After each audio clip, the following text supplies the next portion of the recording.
उस विषय को क्लियर कर देना चाहता हूँ थोड़ा सा और एक बार। आज हम लोग यहाँ पर उपस्थित हुए हैं इस सत्संग के माध्यम से, जिसका सबसे पहला लोगो जो लगाया हुआ है हमारे भीमराव अंबेडकर जी का, जिन्होंने आज हमारे भारत के संविधान को बनाया है।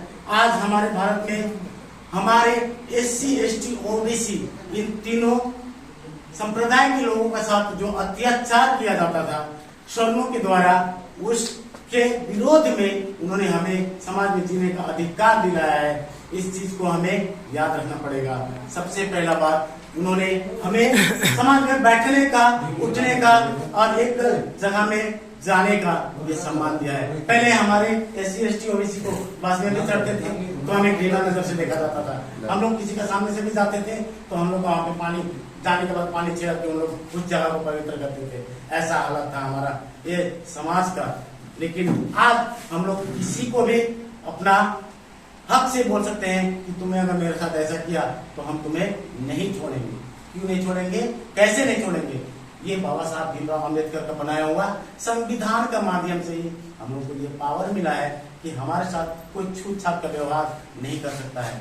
हम गाड़ी में जाते थे, बस में जाते थे या फिर कहीं कोई जगह में जाते थे, ये आदिवासी है, ये काला है, ये सफाई कर्मचारी है, ये काला है, ऐसा बोल के दूरी दूरी बनाकर रखते थे। लेकिन आज हम लोग को समाज में सिर ऊंचा करके किसी भी जगह में जाते हैं, कोई हम लोग को ये बात नहीं बोल सकता कि ये काला है, ये सफाई कर्मचारी है, ये आदिवासी है, कोई नहीं बोल सकता। क्यों? अगर ये बात बोलता है तो इसके लिए उन्होंने एक संविधान बनाया है। उस संविधान के माध्यम से उसको उसका बोला हुआ बात का सजा भुगतना पड़ेगा। ये सब चीज जो है ये हम लोग देख रहे हैं आज के समय में। एक बना हुआ संविधान जो है इसके माध्यम से हम लोग को बहुत कुछ मिल रहा है। दूसरा बात ये है ये संगठन क्या क्या दे रहा है, फिर से और एक बार क्लियर कर देना चाहता हूँ।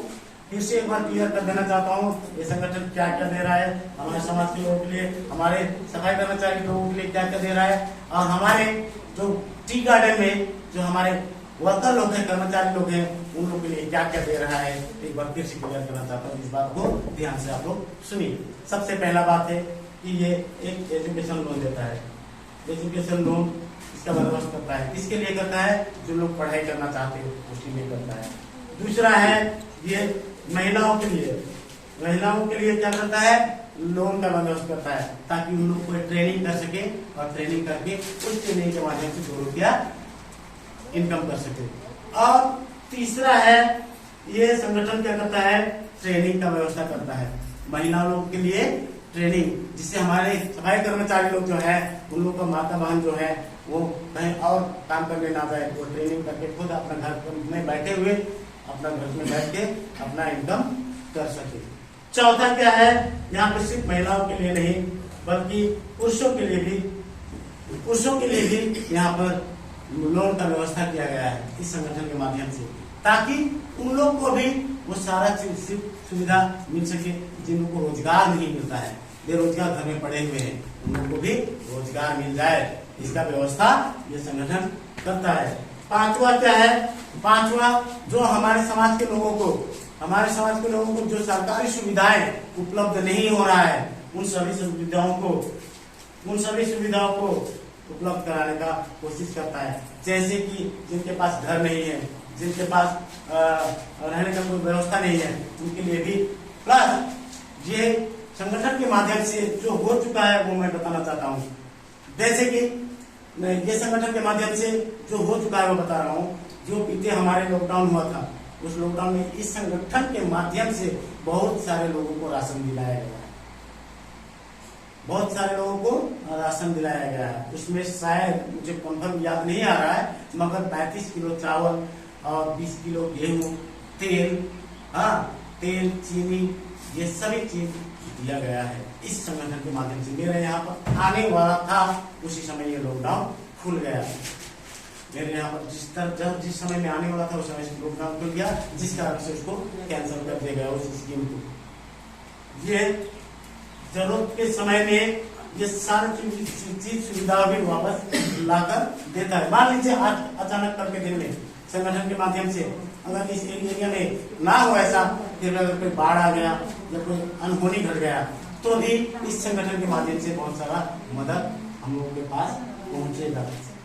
उसके बाद में और एक चीज है जो मैं बोलना चाहता हूँ अंत में, कि ये संगठन के माध्यम से जिन लोग के पास ड्राइविंग लाइसेंस है, जिन लोग के पास में पड़ा हुआ ड्राइविंग लाइसेंस है 10 साल पुराना, उन लोगों को पर्सनली गाड़ी मिलेगा और उन लोग उस गाड़ी को चलाकर संगठन के लिए कुछ दे और कुछ अपने लिए रखे, ये भी सुविधा है उपलब्ध।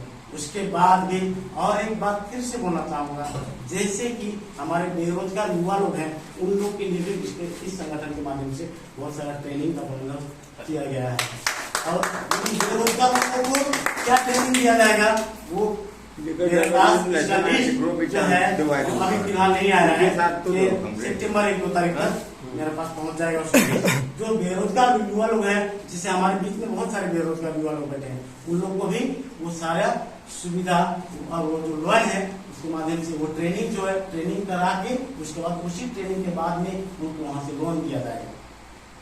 लोन भी देगा। और सबसे बड़ा सुविधा का बात यह है कि जो लोन दिया जाएगा वो लोन चुकाना पड़ेगा पहला पूरा चुकाने के बाद वहां से 50% फिर से रिटर्न कर दिया जाएगा, 50% माफ कर दिया जाएगा। ये सबसे बड़ा सुविधा ये संगठन, ये एनजीओ संगठन हमारे सफाई कर्मचारियों को प्लस हमारे टी गार्डन के लोगों को देना चाह रहा है। इसलिए मैंने आप लोग को यहाँ पर इस जानकारी को देने के लिए आप लोग को समझाया, बुलाया, आप लोगों को समझ में आया होगा बहुत अच्छी तरह से। मेरे ख्याल से जितना फैसिलिटीज है मैंने क्लियर कर दिया, और भी बहुत सारे फैसिलिटीज है वो मैं अभी इतना नहीं बोल पा रहा हूँ, अगले जब मीटिंग होगा तो मैं जरूर बताऊंगा। और आप लोग के लिए वो सारा सुविधा इस संगठन के माध्यम से मैं लेकर आने का कोशिश करूँगा। और आप लोग से एक निवेदन है कि आप लोग थोड़ा देर यहाँ बैठिएगा और थोड़ा सा बाहर निकल के हम लोग को कुछ फोटो लेना है, वो ले लेंगे। उसके बाद आप लोग के लिए चाय का बंदोबस्त किया है मैंने, चाय अभी लेके आते हैं, उसके बाद में चाय पी के आप लोग प्रस्थान कीजिएगा। आप लोग से ये निवेदन है।